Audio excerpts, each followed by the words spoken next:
bersedia, saya akan ambil gambar Bapak.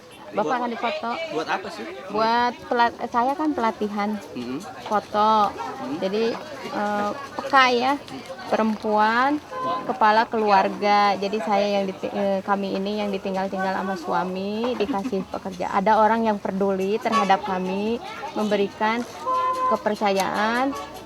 Kebetulan saya di bidang memoto. Ibu-ibu yang lain ada yang usaha, ada yang apa, ada bantuan.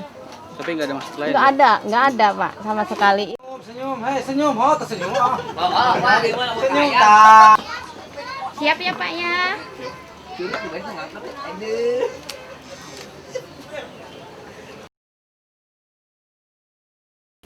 Kendalanya sebagai fotografer di Peka ini terutama masyarakat di sekitarnya ya. Kalau ada objek, apalagi objek itu orang ya yang akan saya foto, mereka itu akan bertanya, mau diapakan saya? Kok dipoto sama ibu janda gitu. Setelah saya memberikan penjelasan, ya mereka ada yang terima, ada juga yang melecehkan, dan ada juga yang langsung toh mereka itu seorang janda, kenapa mau dipoto katanya, ntar kamu dimacem-macemin katanya gitu. Tapi saya berusaha terus untuk meyakinkan kepada mereka bahwa foto saya itu sangat positif. Mudah sekali sebetulnya pelatihan ini. Jadi hanya bagaimana memindahkan mata itu lewat kamera. Makanya kita pakainya pocket, dan pocketnya pocket murah. Pocket yang Jepang, pocket yang Cina, yang murah-murah, yang harganya cuma 100.000, 80.000 ya. Nah, yang paling penting sebetulnya adalah keberanian melihat dari orang tersebut kepada keadaan. Saya pikir ini juga pelajaran menarik. Ternyata para janda ini karena mereka dianggap orang yang status sosialnya sangat di bawah, gitulah kata kasar-kasarnya. Mereka ingin membuktikan diri bahwa mereka juga orang yang mampu, orang yang juga sebenarnya bisa buat apa-apa gitu loh. Sehingga secara kesempatan pun, secara dirinya itu mereka sudah siap sekali untuk melakukan sesuatu. Flores itu pernah kebanjiran, banjir besar dan orang banyak yang korban.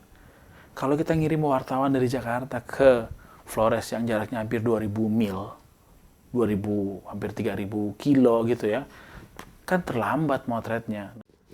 Malam itu saya mendengar cerita ada bencana kebanjiran di Kelurahan Posto, sehingga pagi hari itu saya sangat tertarik untuk mengambil fotonya. Di tempat kejadian saya melihat banyak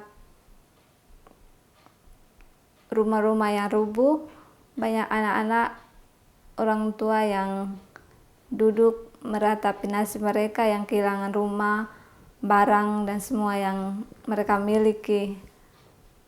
Di emas dan jawaban Bandung.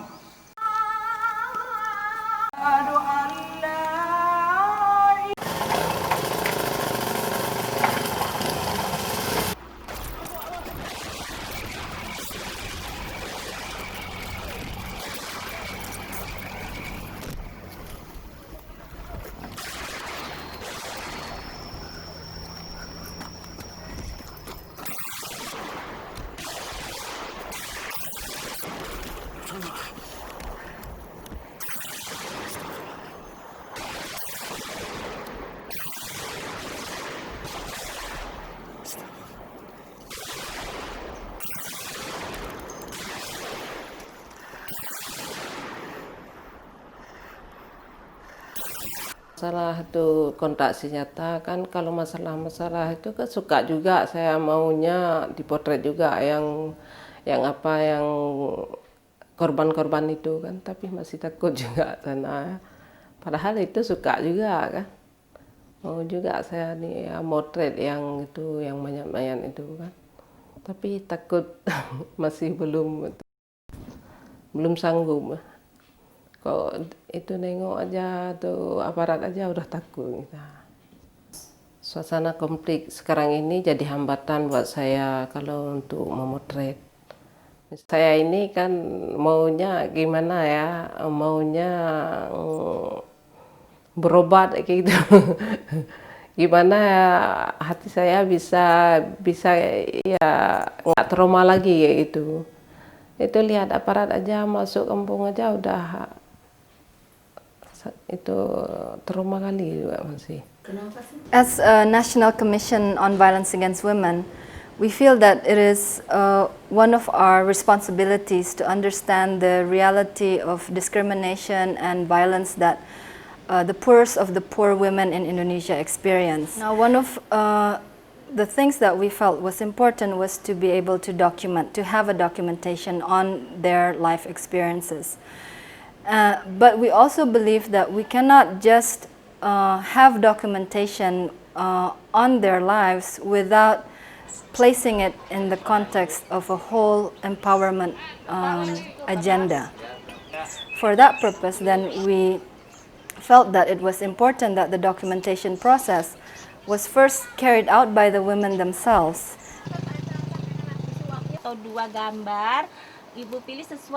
Documentation then becomes one of the tools of empowerment.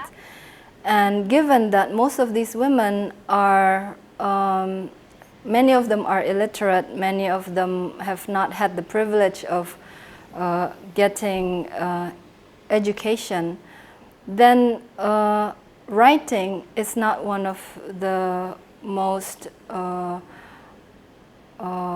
useful. Writing is not one of the most comfortable ways in which these women can express themselves.